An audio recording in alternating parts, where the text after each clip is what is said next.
Nobody was supposed to be in Building 7 that afternoon. The hand-to-hand combat instructor had booked the gymnasium for a closed session. Officers only, no spectators, no cameras, no record of what was about to happen. But word travels fast on a military base. By 2:15 p.m., 40 soldiers had quietly filed into the bleachers along the east wall, sitting in rows, saying nothing. They weren't invited. They came anyway. Because they'd heard the colonel was about to teach a civilian a lesson, not a martial arts lesson, a humiliation. The civilian was 5'7".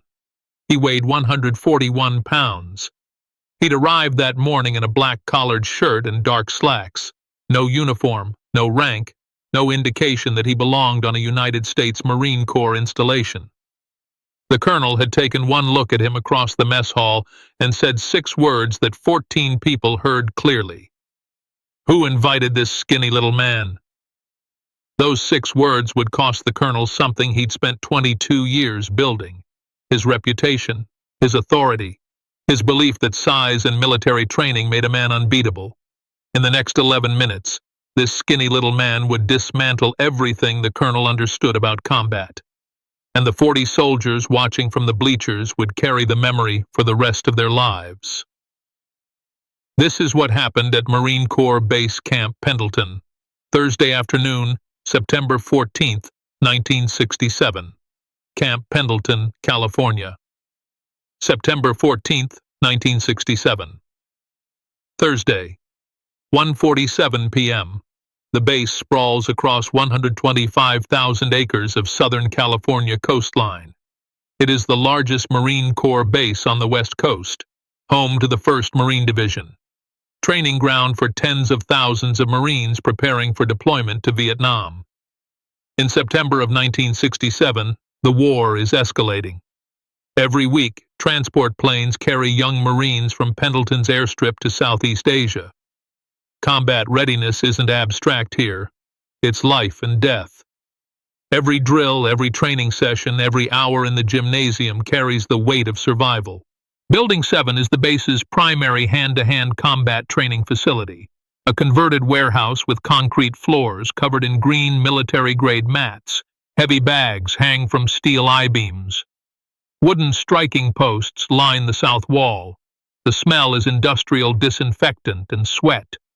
Fluorescent lights cast a flat, shadowless glare across the open floor. No windows.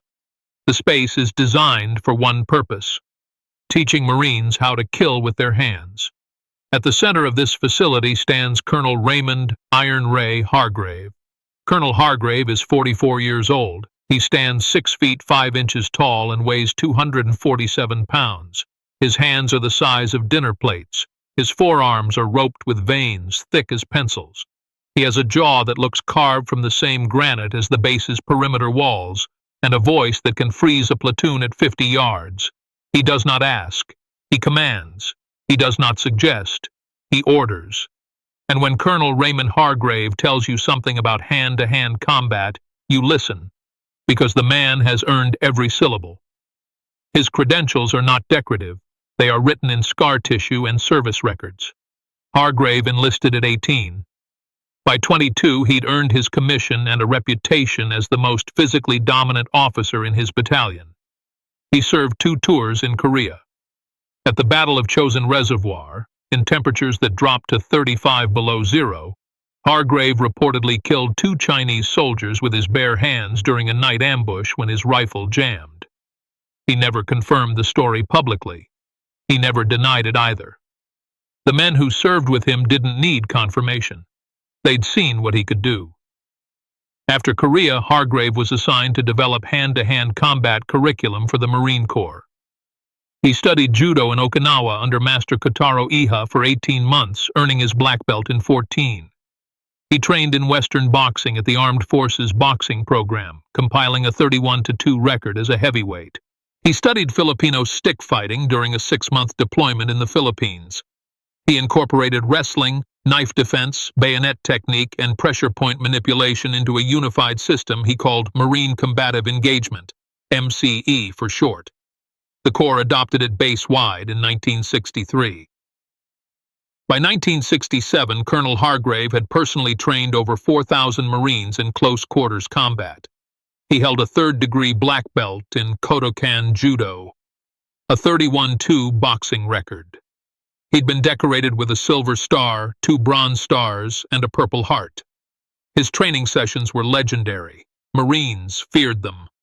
Some requested transfers to avoid the Thursday sessions where Hargrave demonstrated techniques on live volunteers. The demonstrations were controlled. Technically. But Hargrave believed in realism. Soft training produces soft Marines, he'd say. Soft Marines come home in boxes. He was respected, he was feared. He was also something else. He was arrogant, not quietly confident, not professionally assured. Arrogant in the way that only a man who has never been humbled can be. Hargrave believed with absolute certainty that his system was the pinnacle of hand-to-hand combat, that no civilian martial art could match military combatives taught by a combat veteran to combat-ready Marines. Karate was sport, judo was grappling, boxing was entertainment, and kung fu, Hargrave had said it many times, kung fu was dancing with extra steps. This opinion was about to be tested. The invitation had come from Lieutenant Colonel James Whitfield, Hargrave's commanding officer and a man with broader interests in martial arts. Whitfield had seen a private demonstration by a young martial arts instructor in Los Angeles 3 months earlier. He'd been so impressed that he'd arranged for this instructor to visit Camp Pendleton and present his methods to the base's combat training staff.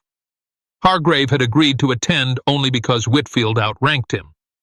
He had not agreed to be impressed. The young instructor arrived at 11 o'clock a.m. He was escorted through the main gate by Lieutenant David Chen, a Chinese-American officer who trained at the instructor's Los Angeles school. Chen had made the introduction. Chen had vouched for his teacher. Chen had told Whitfield that this man was unlike anyone in martial arts. Hargrave met them in the mess hall at noon. This is where the 6 words happened. Hargrave was eating lunch with 4 officers when Chen approached with the visitor. The colonel looked up from his tray. His eyes swept the civilian from shoes to hairline. Black shoes, dark slacks, collared black shirt, small frame, slender arms, no visible muscle mass. He looked like an accountant, like a college professor, like anything other than a fighter. Who invited this skinny little man? Hargrave said it loud enough for the adjacent tables to hear. 14 people heard it clearly. Lieutenant Chen stiffened. The visitor showed no reaction at all. His face remained perfectly neutral. No flush of anger, no flinch of embarrassment. Nothing. He simply looked at Hargrave with calm, steady eyes and waited.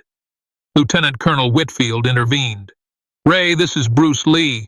He's the martial arts instructor I told you about. He's here to demonstrate his methods." Hargrave chewed slowly, studying the small man. Bruce Lee. The name meant nothing to him. Hargrave didn't watch television, didn't follow civilian martial arts, didn't read Black Belt magazine.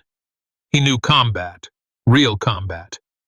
The kind that happened in frozen Korean valleys at 3 a.m., not in Los Angeles studios with Hollywood actors. "He teaches kung fu?" Hargrave asked, not addressing Bruce directly. The word kung fu carried audible contempt. Like he'd said balloon animals or interpretive dance. "I teach Jeet Kune Do," Bruce said calmly. "My own system." Hargrave finally looked at him, made eye contact. "Your own system," he repeated it flat. No inflection, just assessment. "And what does your system do that Marine combatives don't?"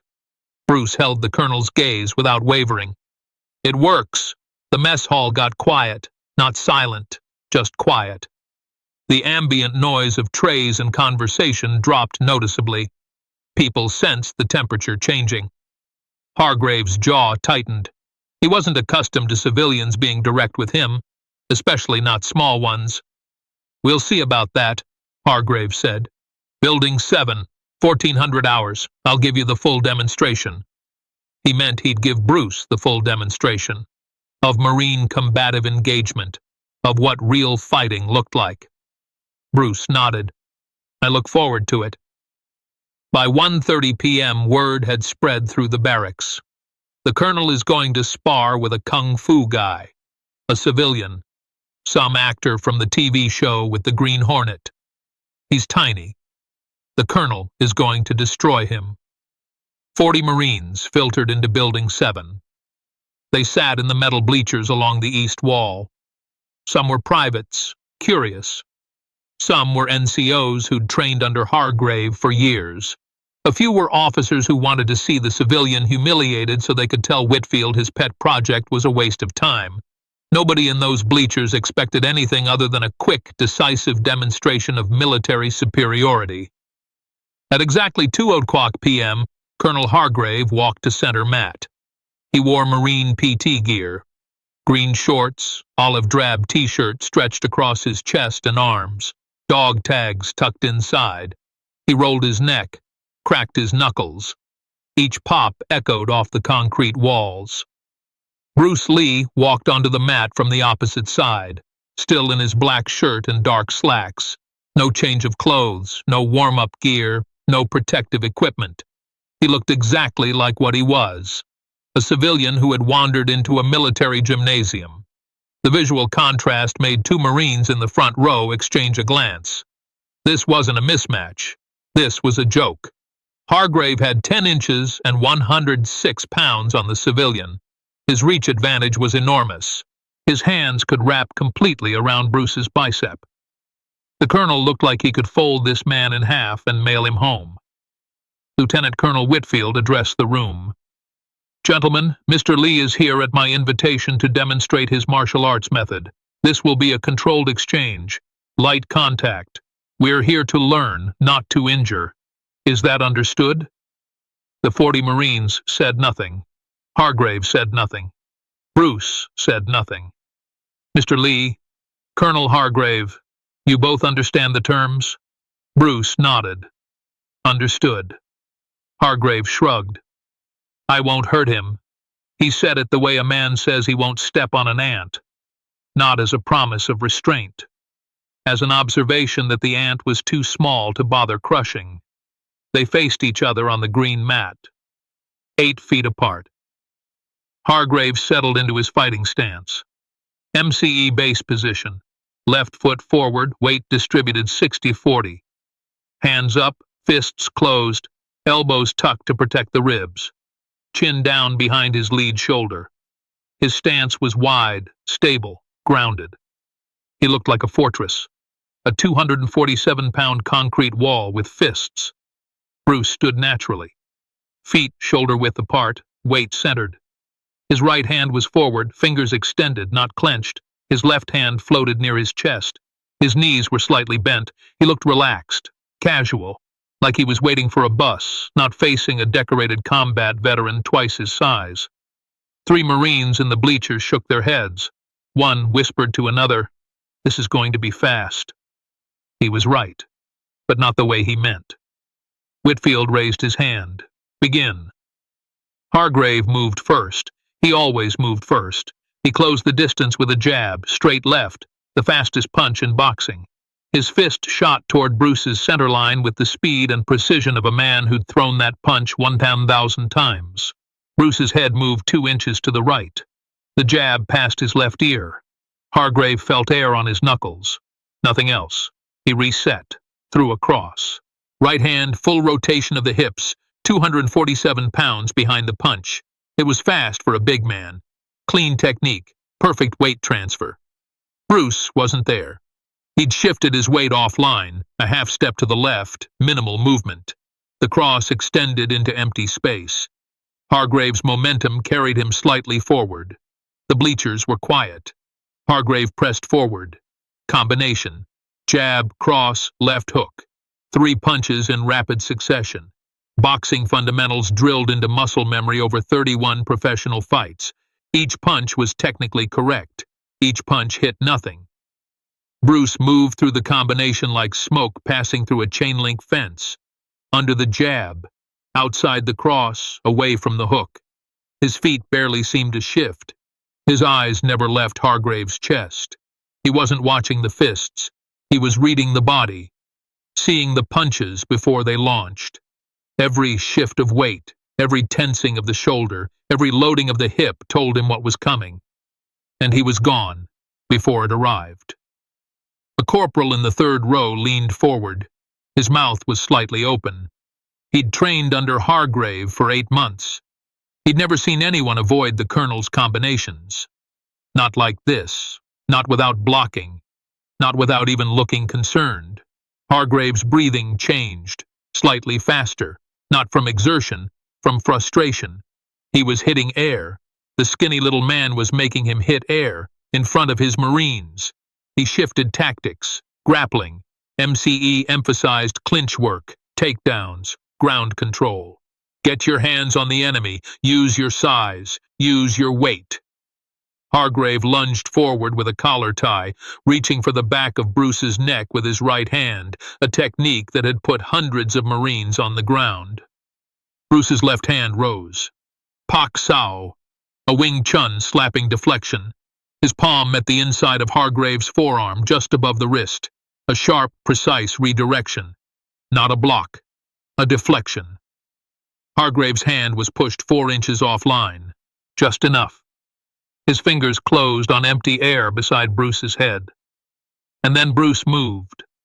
In the fraction of a second that Hargrave was extended, off balance, his right arm committed to a grab that found nothing, Bruce stepped inside. Close range, Wing Chun range. His right hand fired straight forward. Jun Choi, a straight vertical punch aimed at the center line of Hargrave's chest. He pulled it, stopped it 1 inch from the colonel's sternum.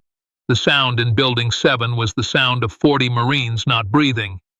Hargrave looked down at the fist hovering against his chest. He looked up at Bruce's face. Calm, steady. No emotion, just presence. Bruce stepped back, gave him space. Hargrave's neck was red. His jaw was locked so tight the muscles bulged beneath his ears. He'd been touched, not struck, shown. The skinny little man had been inside his guard, inside his reach, inside his defense, with a punch that could have cracked his sternum. And Hargrave had seen none of it coming. Again, Hargrave said. His voice was low, controlled, dangerous. Bruce nodded. Hargrave attacked with everything. No more controlled exchanges, no more testing. He threw combinations that had ended fights in Korea. Jab, overhand right, knee strike, elbow. 4 strikes in 2 seconds. Then a sweep, hooking Bruce's lead leg. Then another right hand as Bruce would be falling. Except Bruce didn't fall. He wasn't where the sweep targeted. His lead leg had withdrawn a half second before the sweep arrived, weight shifting to his rear leg. Hargrave's shin cut through empty space. His follow-up right hand found nothing, and Bruce was beside him now, not in front, beside. Bruce's left hand controlled Hargrave's right elbow. Lop Sao, a pulling deflection that guided the big man's arm across his own body, compromising his balance, opening his center line. Simultaneously, Bruce's right hand shot forward. Bill G, a fingertip strike aimed at Hargrave's throat. It stopped half an inch from his Adam's apple. 3 seconds. The position held for 3 seconds. Long enough for every Marine in the bleachers to see exactly what had happened. Long enough for Colonel Raymond Iron Ray Hargrave to feel the fingertips hovering at his windpipe. Long enough for the lesson to register. Bruce released, stepped back. His breathing was unchanged. Calm as a man sitting in a garden. Hargrave stood still. His chest rose and fell heavily. Sweat darkened his olive t-shirt across the shoulders and chest. His hands hung at his sides, not in a fighting stance, just hanging. The fight, whatever it had been, was over. Not because Hargrave was injured, because he understood. He'd lost, completely, decisively, against a man 10 inches shorter and 106 pounds lighter. A man wearing dress shoes on a combat mat.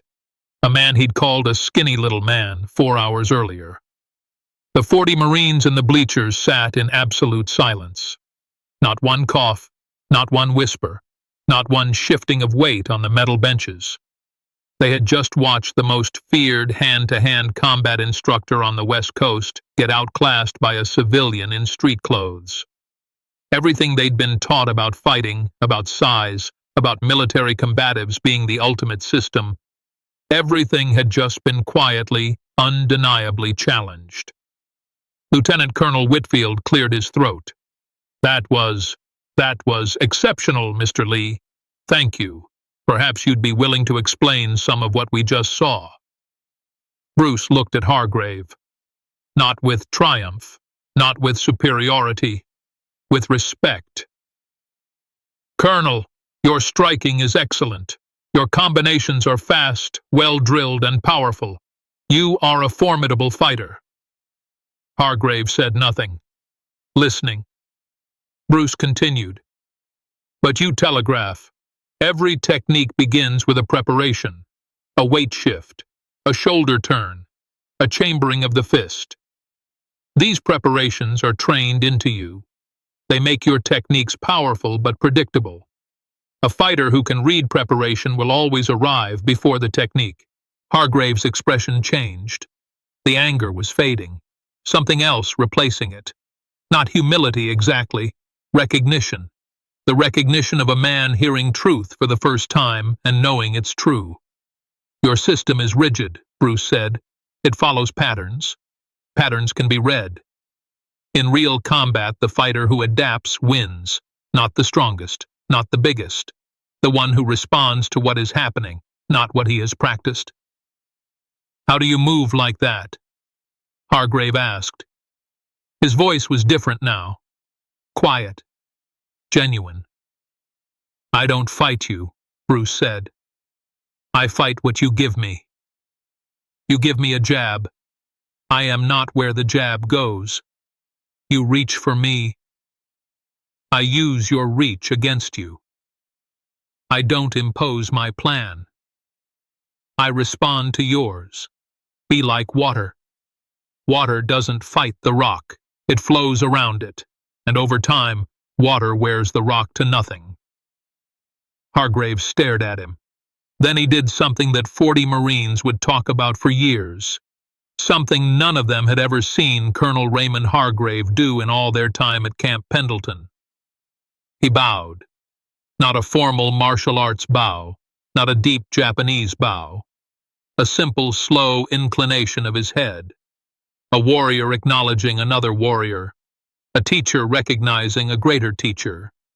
The most feared combat instructor on the base, bowing to a man he could lift off the ground with one arm. Mr. Lee, Hargrave said, I owe you an apology for what I said this morning, and I owe you something else. I'd like to learn. Bruce shook his hand. The size difference was almost comical. Hargrave's hand engulfed Bruce's completely, but nobody was laughing. You don't need to start over, Bruce said. Your foundation is strong. You just need to see past the walls of your own system. The best martial art is no martial art. The best style is no style. When you let go of what you've been taught and respond to what's in front of you, you become something no system can predict. For the next 45 minutes, Bruce Lee gave an impromptu seminar to 40 Marines and one colonel on the green mats of Building 7. He demonstrated centerline theory. He showed chi sao, sticking hands, sensitivity drills that develop reflexes faster than any repetitive pattern training. He explained the concept of interception, hitting the opponent during his preparation, before the technique forms, during the intention, before the action. He demonstrated on volunteers, 3 Marines who stepped forward, each bigger than Bruce, each unable to touch him, each finding his counters at their throats, their ribs, their temples before they could complete a single technique. The Marines watched with the focus of men whose survival might depend on what they were learning. Several took notes. One sergeant recorded the session on a handheld cassette recorder.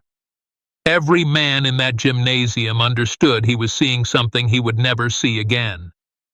Colonel Hargrave stood at the edge of the mat through the entire seminar, arms crossed, watching, processing, rebuilding his understanding of combat from the foundation up. When it was over, Bruce addressed the room one final time. Everything I've shown you today serves one idea. Do not be trapped by style. Do not be limited by system. Do not believe that any one method contains all truth. The moment you think you know everything about fighting is the moment you've stopped learning, and the moment you stop learning is the moment someone who hasn't stopped will prove you wrong. He paused, looked at Hargrave. The colonel who has trained 4,000 Marines is not weaker because of what happened today. He is stronger, because today he learned what he didn't know, and that is the beginning of real mastery. Hargrave extended his hand again. Bruce took it. Will you come back? Hargrave asked. I want my instructors to see this. I want to integrate your principles into our program. I don't have a system to give you, Bruce said. I have ideas, principles, concepts that work because they adapt. If you want, I'll share what I can, but you have to promise me something. What? Don't teach it as a system. Teach it as a way of thinking. The moment it becomes rigid, it becomes dead. Hargrave nodded. Understood. Bruce Lee returned to Camp Pendleton twice more over the following months. He worked with Hargrave's training staff. He adjusted their approach to hand-to-hand combat instruction. Not replacing MCE. Expanding it. Making it more fluid, more adaptive, more responsive to unpredictable situations. The kind of situations Marines faced in Vietnam, where the enemy didn't follow rules, didn't stay in patterns, didn't fight the way textbooks described. Colonel Raymond Hargrave retired from the Marine Corps in 1974 with the rank of full colonel. He opened a small martial arts school in Oceanside, California, just outside the Pendleton Gate. He taught a hybrid system he never formally named. Elements of judo, boxing, Filipino martial arts, and something else. Something fluid. Something that emphasized reading the opponent rather than memorizing responses. Something that encouraged his students to be like water. He kept a framed photograph on the wall of his school. 2 men shaking hands on a green mat. One enormous, one small. Underneath, in Hargrave's handwriting, a single line. The day the skinny little man changed everything. The 40 Marines who watched from the bleachers scattered across the Corps, across the country, across the decades. They told the story. Some believed them. Most didn't. A 5'7" civilian dominating a 6'5" colonel?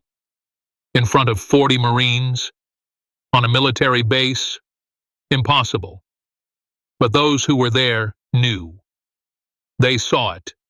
They carried it. And when they heard years later that Bruce Lee had died at 32, they remembered that Thursday afternoon in Building 7, and they understood something most people never will. That the size of the fighter matters less than the size of his understanding. That strength without wisdom is just force, and that the most dangerous man in any room is the one everyone underestimates. 40 soldiers. 1 colonel. 1 skinny little man. September 14, 1967. Camp Pendleton. Building 7. The day a Marine colonel bowed, and the day 40 witnesses learned that the smallest man on the mat was the biggest fighter in the room.